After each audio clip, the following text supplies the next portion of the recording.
May 1941. The world held its breath as Nazi Germany's war machine seemed unstoppable, rolling across Europe with terrifying efficiency. They had conquered nations in weeks, sometimes days. But on a small, rugged island in the Mediterranean, something unexpected was about to happen. This is the story of how the fierce people of Crete, armed with little more than courage and antique rifles, delivered a stunning blow to Hitler's most elite force, the Fallschirmjäger, the German paratroopers. It was Operation Mercury, the German airborne invasion of Crete. The plan was bold, audacious, and a world first. General Kurt Student, the pioneer of airborne warfare, convinced the German High Command that his paratroopers could seize the island from the air, securing a vital strategic base in the Mediterranean. On paper, it looked like a guaranteed victory. The Germans would drop over 22,000 elite soldiers onto an island defended by a hodgepodge of British, Australian, New Zealand, and Greek troops, many of whom were exhausted and poorly equipped after being evacuated from mainland Greece. The German intelligence reports were dangerously optimistic.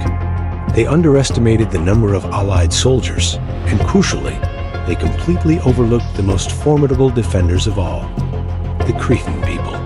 The men and women of Crete had a long history of resisting invaders, from the Venetians to the Ottomans. Freedom was in their blood, and they were not about to surrender their homeland to a new tyrant.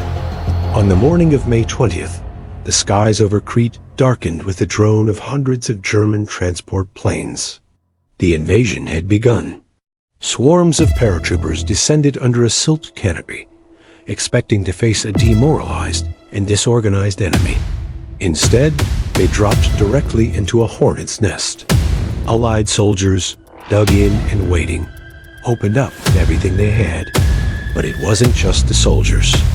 From villages, olive groves, and rocky hillsides, the Cretan civilians joined the fight. Farmers, shepherds, priests, even women and teenagers grabbed whatever weapons they could find.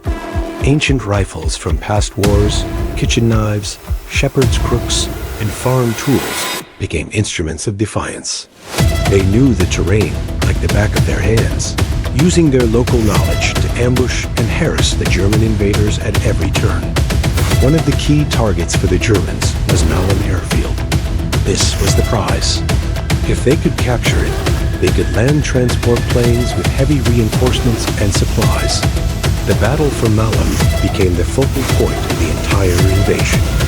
New Zealand troops fought with incredible bravery, inflicting staggering casualties on the paratroopers landing on and around the airfield. The fighting was brutal, often hand-to-hand. The Germans were shocked. These weren't the demoralized troops they were promised. As the first day ended, the German plan was in tatters. They had failed to secure any of their primary objectives and had suffered catastrophic losses. General Student, back in Athens, listened to the radio reports with growing horror. Entire units were being wiped out before they could even group together. He famously called Crete the graveyard of the German paratroopers. Think about it. These were the same elite soldiers who had spearheaded the swift victories in Norway, Belgium, and Holland. Now, they were being cut down by a determined mix of Commonwealth soldiers and local civilians. The stories of Cretan resistance are legendary. There are accounts of villagers ambushing German paratroopers as they were still tangled in their parachutes in olive trees. One famous story tells of an elderly Cretan man who beat a paratrooper to death with his walking cane. This wasn't a conventional battle. It was a total, island-wide resistance. The Germans, trained for lightning warfare, were unprepared for this kind of ferocious, decentralized defense. Despite the initial success of the defense, the tide slowly began to turn. The Germans, with characteristic grit and at a terrible cost, eventually managed to gain a foothold at Malin Airfield. A critical command miscommunication led to a New Zealand withdrawal from a key position, Hill 107, which overlooked the airfield. The Germans seized this opportunity, and soon, Their Junkers Ru-52 transport planes began landing, under fire, bringing in the desperately needed mountain troops. Once the reinforcements started arriving, the odds became insurmountable for the defenders.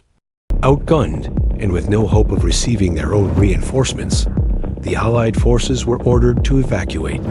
What followed was a grueling retreat across the island's treacherous White Mountains to the southern coast, where the Royal Navy waited to rescue them. All the while, they were harried by the German Luftwaffe and advancing ground troops. By June 1st, the battle was over. Crete had fallen. On the surface, it was another victory for Germany. But it was a victory that felt like a defeat. Hitler's elite airborne division was decimated. They had lost nearly 4,000 men killed and missing, with thousands more wounded. That's almost a quarter of the initial invasion force. The losses in their transport aircraft fleet were also devastating. The cost was so high that Hitler was permanently soured on the idea of large-scale airborne invasions. Never again would the Fallschirmjäger be used in a mass drop. They would fight on as elite infantry for the rest of the war, but their primary role as an airborne spearhead was effectively ended by the resistance on Crete. The sacrifice of the Allied soldiers and the incredible bravery of the Cretan people had a profound impact on the course of the war. Think about the timing.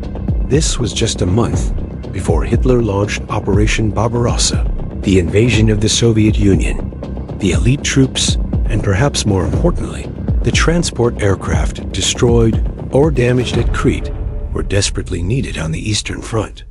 Who knows how the initial stages of that campaign might have differed if Germany had those resources available. The Battle of Crete stands as a powerful testament to the human spirit. It shows that even against overwhelming odds, courage, determination, and love for one's home can inflict a terrible price on an aggressor. The Germans won the island, but they lost their elite airborne weapon. The Cretans paid a heavy price during the brutal occupation that followed, but their legacy of defiance echoes through history. It's a story of how shepherds and farmers stunned an empire and changed the course of World War II. Thanks for watching. If you found this story of incredible bravery as fascinating as I do, make sure to like this video and subscribe to our channel for more hidden histories from the world's greatest conflicts.